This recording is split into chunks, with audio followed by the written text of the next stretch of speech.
haracyariho ibyizigiro ko watera imbere, haracyariho ibyizigiro ko wagera kuri za ndoto zawe, kandi haracyari ibyizigiro ko wakira ijya ndwara no mu gihe abaganga bakubwiye ngo nikira.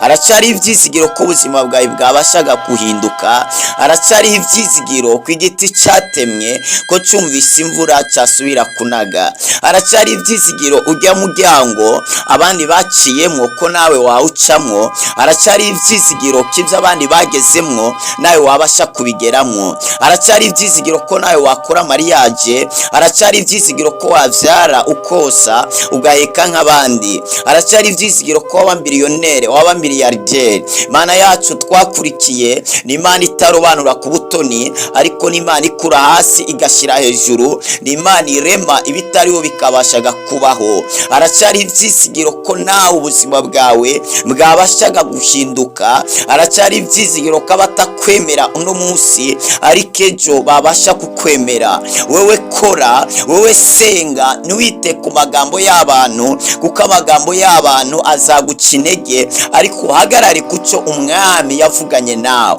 Ibyo Imana yavuze ntabwo bihinduka, ibyo abantu birashobora guhinduka, ariko icyo Imana yavuze ntabwo gihinduka. Imana ntabwo iri inyuma y'amagambo y'abantu, ariko Imana iri inyuma y'ijambo ryayo kugira ngo ibashe kurishyitsa. Turabaramukije mwese bakunzi b'ikiganiro haracyariho ibyizigiro. Bene data mudukurikirana kuri no channel ya Haracyariho Ibyizigiro TV, amahoro y'umwami Imana nakomeze kubana namwe. Nagira nkwibutse niba ari rya mbere udukurikiranye kuri no channel ya Haracyariho Ibyizigiro TV, nagira nkwibutse gukanda subscribe cyangwa sabone, ushireho na like. Nimba ari ikindi kintu cyagufashije ucyandike muri komanteri, wongere upartage ku nshuti zawe kugira ngo nazo zibashe gushikirwa n'ano majambo. Imana iguha umugisha ko wahisemo rero gukurikirana ino channel ya Haracyariho Ibyizigiro. Ndazi kutazicuza nukanda subscribe kugira ngo ibiganiro byose tuzajya dushiraho bizajye bigushikira mu buryo bworoheje. Warahezagiwe cyane gose. Turafise ikigwa turiko turiga, kirafise teme ivuga ngo Imana ntabwo yishura amasengesho yose. Imana ntabwo yishura amasengesho yose. Ntabwo ari amasengesho yose abantu basenga Imana yishura. Yaba Imana yishura amasengesho yose, wewe uba warapfuye cyane uba warasaze cyane uba waravunaguritse, uba umeze nk'ikintu nyene kimeze ukuntu, kubera amasengesho mabi ubwawe wisengeye ni menshi, n'amasengesho abantu bagusengeye nayo ni menshi. Abakuvumye, abagusengeye nabi, abakwifurije ibibi, yaba Imana yakorera kuvyo twe tuvuga cye kuvyo abantu bavuga, n'isi yo ubwayo iba yararimbutse. Ariko Imana ishimwe kitishura amasengesho yose, kubera ko hari impamvu turiko turigira hamwe zituma Imana idasubiza amasengesho yacu yose. Iki rero ni igice cya gatatu. Imana iguhesagire uwabanye nacu mu gice cya mbere no mu cya kabiri no mu cya gatatu. Turiko turavugana rero ku mpamvu 8 zituma Imana idasubiza amasengesho yacu yose. Ntabwo ngiye gusubira inyuma, turamaze kuvuga impamvu 2, ariko no munsi nashaka kuvuga impamvu igira gatatu ishobora gutuma Imana idasubiza amasengesho yacu yose. Nagomba dusome ijambo ry'Imana mu cyete cya mbere cya Yohana ibice byaho ni 5 umurongo wa 14. Ibice 5 umurongo wa 14 haravuga ngo, kandi ubu nibwo bushizi bw'ubwoba dufise kuri yo, nuko iyo dusabye ikintu cyose gihwanye n'ivyigomba itwumva. Ikintu rero cya gatatu cyanye impamvu ya gatatu ishobora gutuma Imana idasubiza amasengesho yacu, impamvu ya gatatu ni kubera ko dusaba iminyuranye n'ubugombe bwayo. Impamvu ya gatatu ituma Imana idasubiza amasengesho yacu yose ni kubera ko dusaba ibintu binyuranye n'ubugombe bwayo. Igihe cyose uzasaba ikintu Imana ariko kinyuranye n'icyo yateguye kubw'ubuzima bwawe, umenye ko icyo kintu utazakibona. Imana ibwiye Yeremiya ngo utaraba urusoro mu nda ya nyoko nari ndakuzi, nari naragutoranije, nari naragushizeho kugira ngo usabe ubuvugishwa nanje.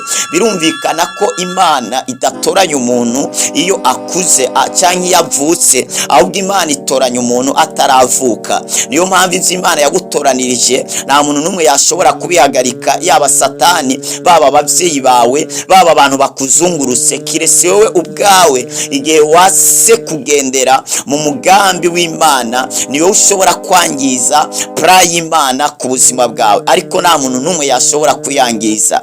Imana yabwiye Yeremiya ngo utaraba urusoro nari ndakuzi, nari naragutoranije kandi ndagushiriraho kuzaba uvugishwa nanje. Imana ntabwo itoranya umuntu akuze canke avutse, ariko Imana itoranya umuntu kuva kera, ariko uwo muntu agahamagarirwa gukora icyo Imana yamutoranirije amaze gukura canke amaze kuzuza ikiringo Imana yateguye yuko ategerezwa kwinjira muri ico kintu. Imana ishimwe cyane. Usomye hariya mu gitabo cy'Abefeso hari ibice bibiri umurongo wawo wa 10, aravuga ngo hari imirimo myiza Imana yateguye kuva kera kugira ngo tubashe kuyigenderamo. Birumvikana ko hari ibikorwa Imana yateguye kuva kera kubw'ubuzima bw'umuntu wese kugira ngo abashe kubigenderamo. Imana rero ntabwo Imana yafuye kukurema uko nyene, oya. Imana yagushizeho kubera impamvu runaka.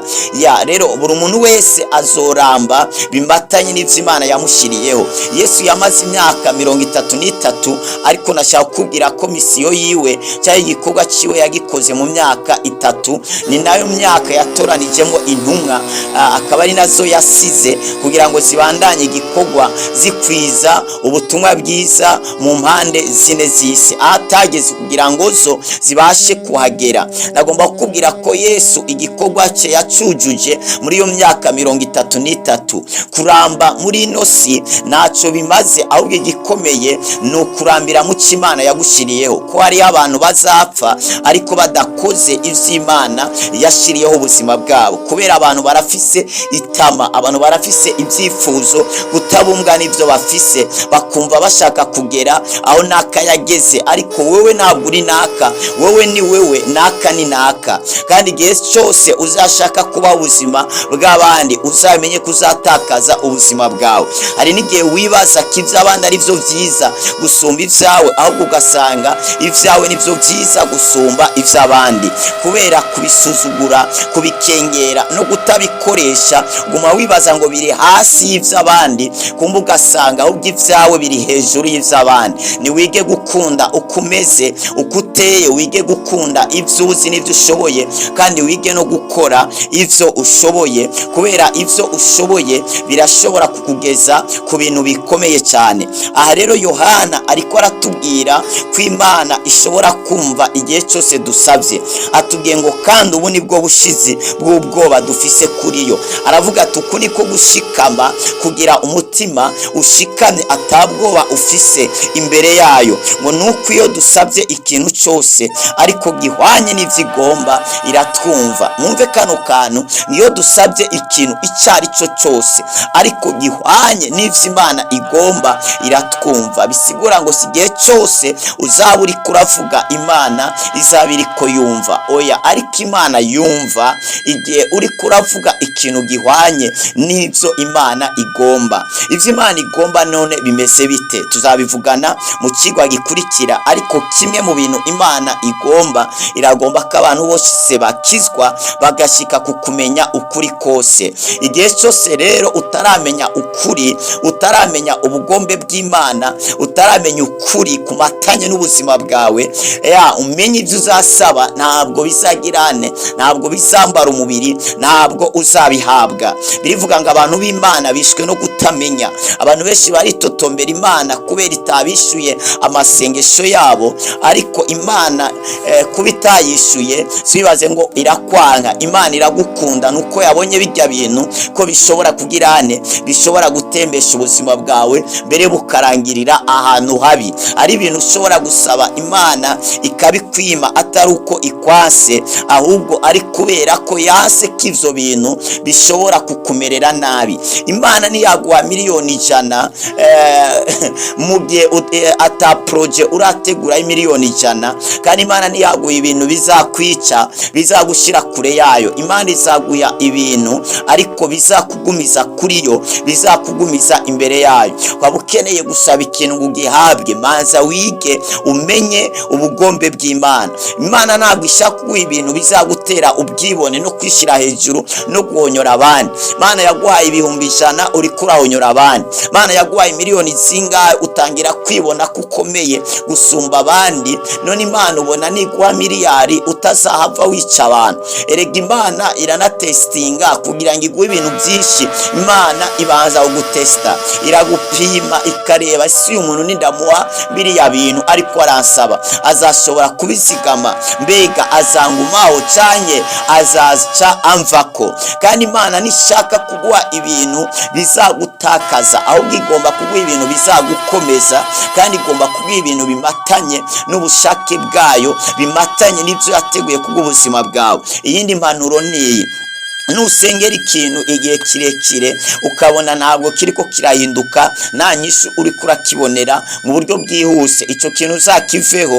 Mara sutarabadeya, uzasenge isengesho ryanyu muvuge ngo Mana nibimere nk'uko ndabishaka, ariko bimere nk'uko wowe ubishaka. Yesu yigeze gusenga ku musozi, asenga inshuro 3, agenda asubirayo avuga ngo Data bishoboka kino gikombe kindengane. Ariko Yesu icyari cyamuzanye murakizi, yari yaje kunywera kuri icyo gikombe, ariko kubera ko yabonye gikaze ari gikombe cy'umubabaro, ariko arabwira Data ngo amurenganye icyo gikombe ntabashe kukinywa. Kandi ava mu ijuru yarazi iyo misiyo, yarazi icyo gikombe ko kihari, ariko Yesu ategwa n'ubwoba kugeza igihe asenga avuga ati Data umutima wo numva bikunze, ariko umubiri ni uvyanse. Ariko inyuma yaho yongera arasenga aravuga ngo nibimere nk'uko mbishaka, ariko bibe nk'uko wewe ubishaka. Ako kanya abamarayika bahise bamanuka baca baramyereka ngo batangira kumukorera. Kubera iki? Ni kubera yari asenze ibihwanye n'ivy'Imana ishaka,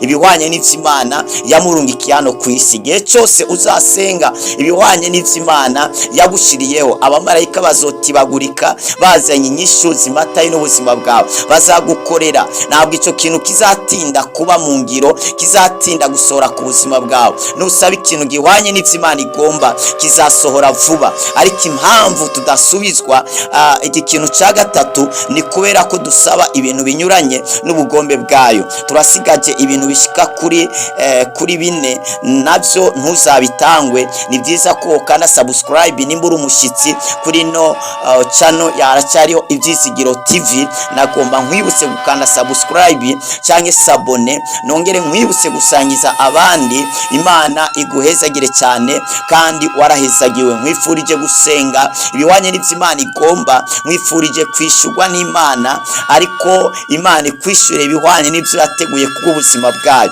Kubera ibyo yateguye kubw'ubuzima bwawe nivyo byiza gusumba ivyo wewe ukeneye. Ivyo ukeneye ntabwo ari byiza, ahubwo ivy'Imana yateguye kubw'ubuzima bwawe nivyo byiza cyane gusumba ivyo wewe ukeneye. Data turagushima kubw'ijambo ryawe, umuntu agiye kuryumva riramwubatse kandi riramukomeje, kandi rino jambo rirazana impinduka mu buzima bwe no kubimwerekeye. Amasengesho yasenze Mana ndakwinginze uyishure, mugabo mwishure kubihwanye n'ivyo yasabye, bihwanye n'ivyo ugomba, mu izina rya Kristo Yesu, amen. Mwarahezagiwe cyane.